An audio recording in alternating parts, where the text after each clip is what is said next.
महाकुंभ जो मेला है ये आज पखंडवाद में लिप्त हो गया। ये महाकुंभ जो मेला था सम्राट राजा हर्षवर्धन ने अपने बेटी के कहने पर ये मेला लगवाने का काम किया था। ये बौद्ध मेला था। देखिए चंद्रशेखर जी ने जो भी कहा है वो सही बोला है। जो पाप लोग करते हैं वही गंगा स्नान में जाते हैं। जितना कुकर्म करो एक बार गंगा स्नान करो सब पाप धुल गया। इसी तरह का ये हिंदू धर्म में भावना दिया गया। हमने कहा था गंगा जमुना का पानी बहुत स्वच्छ है। गंगा का पानी इतना दूषित था उसमें नहाने लायक भी नहीं था। हम कह रहे थे देखो कितना गंदगी है, तो लोग भड़क रहे थे क्या बोल रहे हैं। तो गंगा का नदी के पानी ही इतना मतलब दूषित है, उसमें नहाने से जो खुद दूषित है वो लोगों को पाप को कैसे धो सकता है। उनके माता जी हैं और चंद्रशेखर जी है। डीएनए टेस्ट हो जाएगा तो पता चल जाएगा, अस्थि से भी टेस्ट होगा है तो टेस्ट हो जाएगा तो पता चलेगा उनके बेटा है। तो ऐसे बात बोलते तो थोड़ा अच्छा लगता है, मगर इस तरह के एक महिला को अपमान करना संत के मुंह से ये अच्छा नहीं होना चाहिए। ऐसे संत को तो फांसी की सजा देना चाहिए। दोस्तों, उत्तर प्रदेश में जो कुंभ मेला लगा है उसको लेकर भीम आर्मी के मुखिया और नगीना के सांसद चंद्रशेखर आज़ाद ने जब से बयान देने का काम किया है और ये कहा है कि जो लोग पाप के रहते हैं वहीं पाप को धोने के लिए कुंभ में स्नान करने के लिए जाते हैं। उसके बाद आपको बता दूं कि पूरे देश भर के जो जातिवादी हैं वो चंद्रशेखर आज़ाद के ऊपर हमला कर रहे हैं। कुछ लोग चंद्रशेखर आज़ाद के माँ के ऊपर भी सवाल कर रहे हैं कि इनकी माँ ने जो है किसी के साथ जाकर पाप किया होगा तभी जाकर चंद्रशेखर आज़ाद जैसे लोग पैदा हुए। उसके बाद बहुत सारे धर्मगुरुओं के द्वारा चंद्रशेखर आज़ाद को गर्दन उतार कर गंगा में जो है प्रवाहित करने के लिए तमाम तरीके से बातें कह रहे हैं। लेकिन आखिर महाकुंभ की क्या है सच्चाई, इस पर हमारे साथ बातचीत करने के लिए काफ़ी तेज़ तरार भंते जी हैं, बिमल कृति हैं और काफ़ी मशहूर हैं और काफ़ी इंटेलेक्चुअल इनका बात होता है। तो पहले स्वागत है भंते जी। बहुत बहुत धन्यवाद। आप जनतंत्र खबर और जनता दर्पण को आप धन्यवाद करते हैं और तहे दिल से स्वागत करते हैं और दिन दुना रात चौगुना आप लोग आगे बढ़िए। महाकुंभ को आप कैसे देख रहे हैं?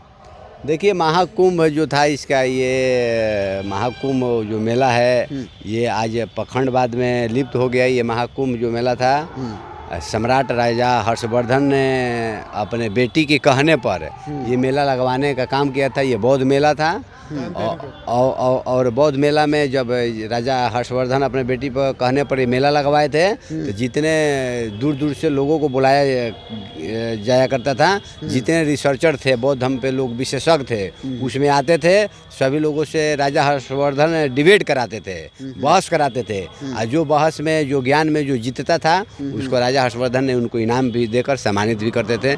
इस तरह का ये बौद्धों का मेला था। मगर जब पुष्यमित्र शुंग ने बौद्ध धर्म को भारत से लुप्त कर दिया, बौद्ध भिक्षु को 100 सोना मुद्राएं देकर बौद्ध भिक्षु को गर्दन को कत्लेआम कराकर ख़त्म कर दिया और बुद्धिज्म को ख़त्म हो गया। वहीं पर फिर पुष्यमित्र शुंग ने ब्राह्मण धर्म का स्थापना करके और ये लुप्त करके यहाँ पर ढोंग पाखंड 84,000 बुद्ध विहारों को ब्राह्मणों ने हपट लिया। जितने गौतम बुद्ध का मूर्ति था उसको शंकर का मूर्ति 33 करोड़ देवी देवताओं को बनाने का काम किया, ढकने का काम किया।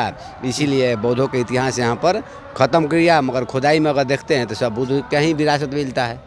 लेकिन जितने सारे सनातन धर्म को मानने वाले लोग, बहुत सारे लोग कह रहे हैं कि 12 साल के बाद मेला आता है, कुछ लोग कह रहे हैं ये 144 के बाद, ये सनातन युग से ही ये चलता जा रहा है। तो आप ये कौन सी नई मनगढ़ंत कहानी बना दी है भंते जी? देखिए सनातन युग नहीं था, ये सनातन तो बौद्धों का ही शब्द है। मगर ये यहाँ के मनुवादी व्यवस्थाओं ने हमारे शब्दों को ले लिया। ये धम्म सनातनो ये बुद्ध का सिद्धांत है। वैर से वैर शांत नहीं होता है और वैर से वैर शांत होता है, इस तरह का सिद्धांत होता है। और सनातन को ही पुरातन बोलते हैं। ये पुरातन जो था हमारे पुराने इतिहासों को मिटाने का ये लोग काम किया है। ये कभी कहता है वैदिक धर्म, फिर कहता है सनातन धर्म, फिर कहता है हिंदू धर्म। कौन कौन धर्म बदलेगा मनुवादी लोग, इसका कोई ठिकाना नहीं है। आज कहेगा ये धर्म को मानते हैं तो कल वो धर्म को मानते हैं तो कल ये धर्म को। आपका धर्म एक ही होना चाहिए ना। आप वैदिक धर्म को मानो या सनातन धर्म को मानो या हिंदू धर्म के मानो। तो इस तरह का अलग अलग धर्म को नहीं बदलना चाहिए। एक ही धर्म होना चाहिए, एक ही सिद्धांत होता है। और कहता है तीनों एक ही होना चाहिए, तो तीनों एक कैसे हो सकता है? एक ही सिद्धांत होनी चाहिए।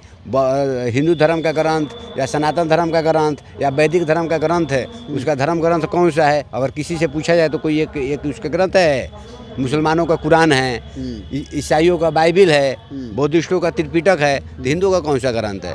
इस तरह का बात है। तो गीता को बतलाते हैं न वेद भी बताता है। तो वेद बताता है तो कोई सब लोग नहीं ना कहता है वेद है, हिंदू धर्म का ग्रंथ वेद है। कोई कहेगा गीता है, कोई कहता है महाभारत है, कोई कहेगा उपनिषद है। इस तरह का उसका कोई साक्ष्य नहीं है लिखित में, यही धर्म ग्रंथ है, मगर बाकी धर्मों का ग्रंथ है। तो पहले आज जो महाकुंभ यहाँ लगा हुआ है वो बौद्धों का मेला लगता था। बौद्धों को लेला अभी भी हमारे बौद्ध भिक्षु लोग वहाँ पर जाकर वहाँ पर धम यात्रा शोभा यात्रा भी निकालते हैं। शोभा यात्रा धम यात्रा निकाल कर ये हम लोग सिद्ध कर रहे हैं। ये राजा हर्षवर्धन के सम्मान में हम लोग बौद्ध भिक्षु को भी वहाँ जाना चाहिए। ये पाप धोने के लिए नहीं जाना चाहिए, वहाँ पाप धोने के लिए नहीं जाना चाहिए। बौद्ध भिक्षु जाकर अपने महापुरुषों का विरासत जो है उसको बचाने के लिए सब बौद्धिस्टों को, जितने बाबा साहब बोधिसत्व बाबा साहब जितने बुद्ध के अनुयायी हैं, उपासक उपासिकाएं हैं, सब लोग को वहाँ जाकर अपने महापुरुषों के विरासत को बचाकर अपना वहाँ अधिकार जताना चाहिए। लेकिन आमतौर पर जो बड़े बड़े धर्म गुरुओं के द्वारा कहा जाता रहा है, जो हम लोग बहुत पहले से सुनते आ रहे हैं कि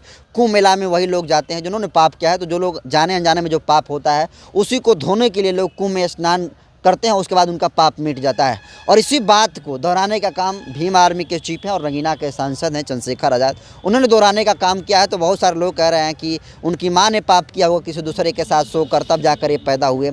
बहुत सारे धर्म गुरु जिनको हम लोग जहाँ संत के बारे में पढ़ते हैं कि उनको यश अपयश से कोई मतलब नहीं होना चाहिए, लेकिन इस चंद्रशेखर के बयान से हाथ होकर वो भी चंद्रशेखर आज़ाद के ऊपर ओछी टिप्पणी कर रहे हैं और कह रहे हैं कि चंद्रशेखर आज़ाद का गर्दन उतार कर गंगा मैया में स्नान कर देना चाहिए। तो चंद्रशेखर आज़ाद ने सही कहा है या गलत कहा बनते जी? देखिए, चंद्रशेखर जी ने जो भी कहा है वो सही बोला है। जो पाप लोग करते हैं वही गंगा स्नान में जाते हैं। जितना कुकर्म करो, एक बार गंगा स्नान करो, सब पाप धुल गया। इसी तरह का ये हिंदू धर्म में भावना दिया गया है।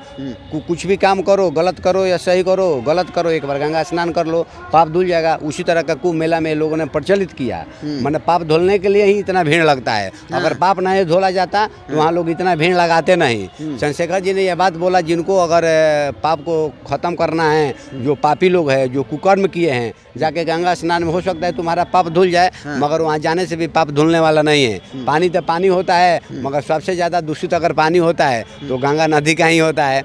हमने गया था गंगा जमुना का पानी बहुत स्वच्छ है, गंगा का पानी इतना दूषित था, उसमें नहाने लायक भी नहीं था। तो हम कह रहे थे देखो कितना गंदगी है, तो लोग भड़क रहे थे, क्या बोल रहे हैं। तो गंगा का नदी के पानी ही इतना मतलब दूषित है, उसमें नहाने से जो खुद दूषित है वो लोगों को पाप को कैसे धो सकता है। इसीलिए उससे अच्छा है नहर के पानी, नलका का पानी, कुआं का पानी ले स्नान करो, है ना। इस तरह का होना चाहिए। इसीलिए बोधिसत्व संत कबीरा रविदास जी बोले थे, मन है चंगा तो व्यर्थ है गंगा। मन है चंगा तो व्यर्थ है गंगा। उस गंगा स्नान में जाने की जरूरत नहीं है। अपने घर में स्नान करो, अच्छा कर्म करो, जो जैसा करनी करे वैसा ही फल होए। बोया बीज बाबुल का आम कभी ना हो। अपना अच्छा कर्म करिए, जो जैसा कर्म करता है, तथागत बुद्ध कहते हैं किसान जैसा बीजारोपण करता है वैसा ही फसल उगाता है। आप जैसा कर्म करेंगे वैसा फल मिलेगा। उसके पुण्य और पाप से मतलब नहीं है, वो कर्म से मतलब होता है। लेकिन चंद्रशेखर आज़ाद ने जो बयान दिया उसको लेकर जो धर्म गुरुओं के द्वारा कहा जा रहा है, ऐसे ऐसे शब्दों का इस्तेमाल कहा जा रहा है कि यहाँ पर बताना मुश्किल है।